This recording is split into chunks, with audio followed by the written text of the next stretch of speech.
Real quick, this video is going to have the same title as a video I put out yesterday. That's because I realized there's no audio to it, so I'm doing it again. Okay, why are millennials having less children? Or not having children at all, or deciding not to have children? So I want to emphasize this as it's really important to me because I wanted kids at a young age. Now, when I say at a young age, what I'm really saying is my goal was to have a family at a certain age. I was 10 years old when I wanted this. Crazy, right? That's a goal I've wanted since I was young. I didn't even know how where babies came from at that point. But we're at a point now, or I'm at a point now, where I don't know if I want kids. I don't even know if I want to get married. And I'm gonna go ahead and I'm gonna go down the list. So the reasons I think millennials aren't having kids personally, and then I'll go get into what the others think. But I'm gonna go ahead and name relationship status, marriage, financials. Those are my big three. Okay. So first, let's go ahead and hit marriage. So 50% of marriages in the United States fail. They end in separation or divorce. Okay. That's just in the United States. Globally, it's a little better. It's 41%. Why am I bringing this up? Well, I hear a lot of arguments saying you should never go into a marriage thinking it's going to fail. Well, I like looking at data, and the data says it's a 50-50. I'm from the United States, so there's that. Okay. So why would I do that knowing that it could fail?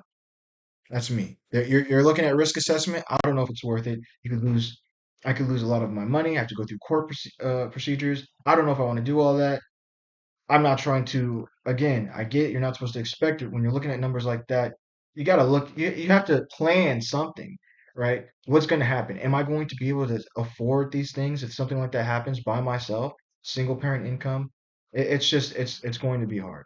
So looking at that, let's go ahead and move on. And I'm going to do a little side rant real quick because now that we're done looking at marriage, I personally don't even believe in marriage if you're not having kids.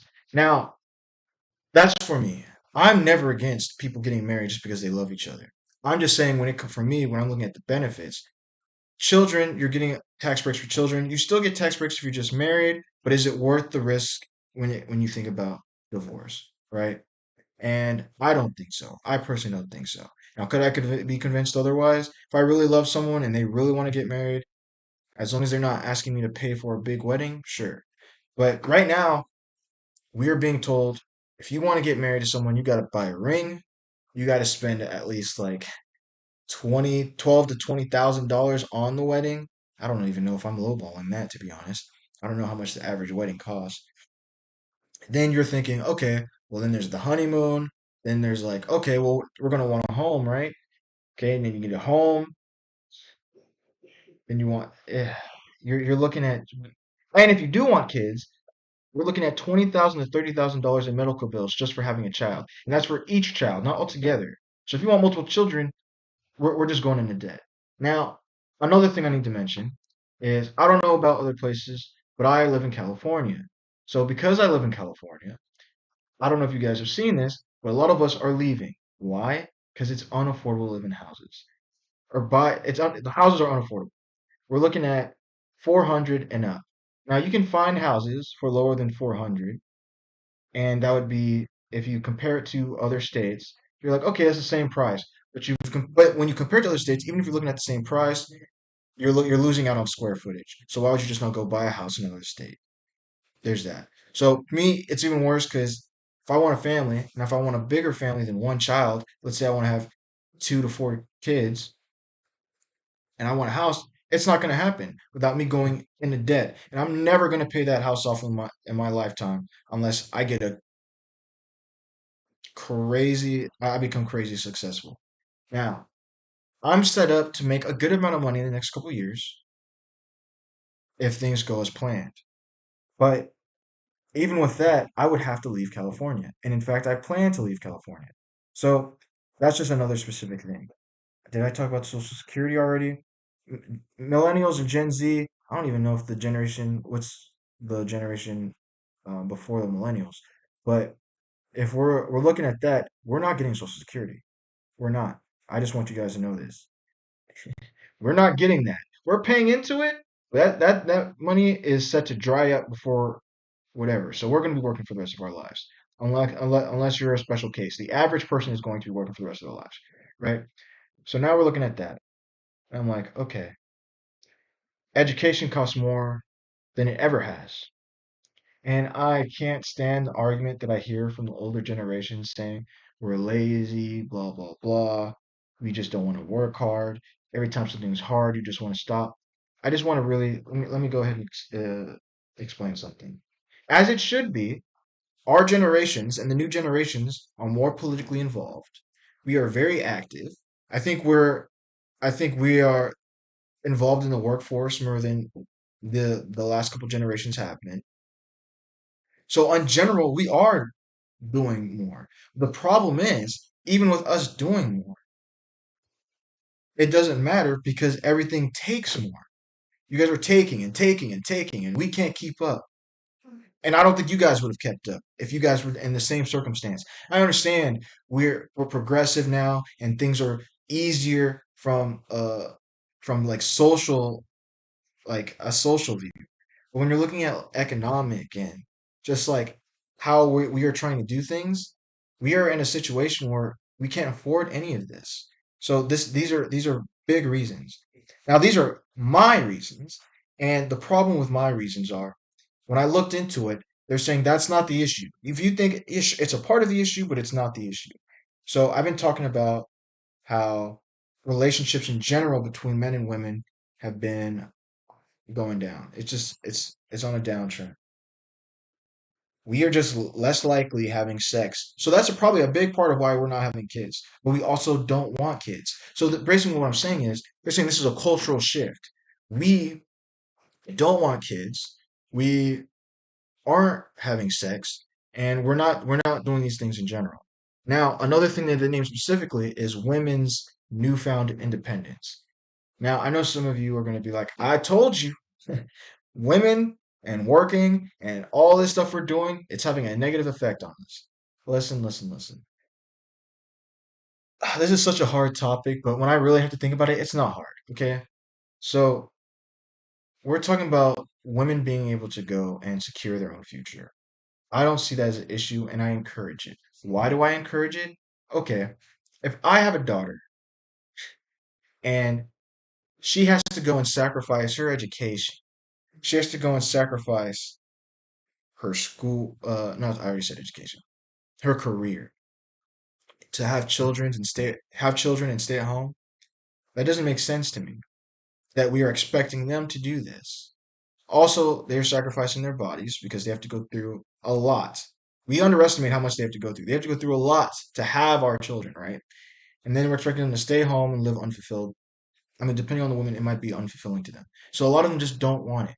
But the reason I'm thinking of it is okay, if I have a daughter, she gets married, she sacrifices all that, gets married. Now, again, the number is 50% of marriages fail.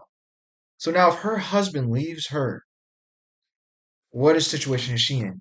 She sacrificed her career, she sacrificed her education, she sacrificed her body, and now she's working on probably minimal income. She's got multiple kids. She's a single mom, and they're in a situation where they can't take care of themselves. And I would never want my daughter to be in that position. So it's easy for me to say I encourage stuff like this. Now, the problem with that, again, is for me, ideally, I would want children around my late 20s, right? So we're looking at my late 20s, and then I look again and I'm like, okay, well, that's kind of not realistic if I'm saying that, right? You're looking more towards your early 30s and mid 30s. Sacrifice we have to take. But if we're looking at that, it's like, okay, well, I don't know. I just don't want children at that point.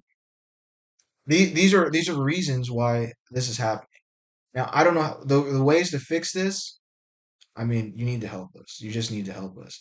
And we're just not set to be able to live lives that we want to live. And if we want to live the way we want to live, we're going to either have to sacrifice everything. It's just a lot of people are just saying it's worth it. And who are you guys to tell us you guys need to have kids or we're lazy when the data doesn't back up what you guys are saying? So there's just a lot of things. And A lot of things that are happening to the millennials is going to happen to Gen Z. Sorry, guys, you guys are next. Hopefully, we'll be more on your side instead of shitting on you guys like every other generation does to the one before them, right? Or after them. But another thing to note, man, please don't tell me I lost it. It's at the tip of my tongue. All right, it came back to me. It came back to me. So, pretty much, there was some data that pretty much said millennials specifically. This is important because at first I looked at this and I was like, that's crazy. But then I'm like, well, I just said pretty much that. So the data backed up my response, which is pretty much they polled us, specifically millennials, on why we think we can't have kids. So one of the main questions they asked was, do why don't you want to have children, and what is the problem with raising them in today's world? A lot of millennials don't think that the current climate, the current way the United States is a good place to raise kids. Now, I sat there and I was like, well, do we really think that it's not a good place? But then, to be honest, I'm kind of saying that by saying that I don't know if I want to bring in a child right now the way things are because it's not realistic for me. I want them to give, and again, this is more of how my parents raised me personally, but like I said, I want to make sure my kids do better than I do.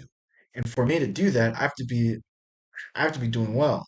Especially if I was raised in California.